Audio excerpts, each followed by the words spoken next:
How to make a payment on US Bancorp credit card.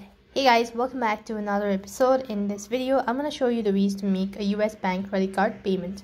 So you can do this with the help of your online banking account, or you could just contact the toll-free number and enter your card information when prompted, and you should have successfully made the payment. So first thing, you have to go to open up a browser and type in usbank.com and log into your account.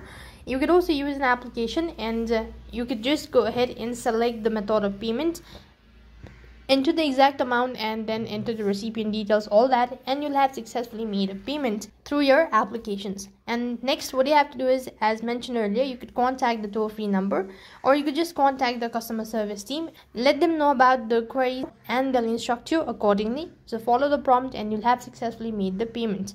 So by following the steps, you should be able to make a payment on US Bancorp credit card. That is all for this video. I hope the video was helpful. Make sure to like, share, and subscribe to our channel. Thank you for watching. See you in the next video.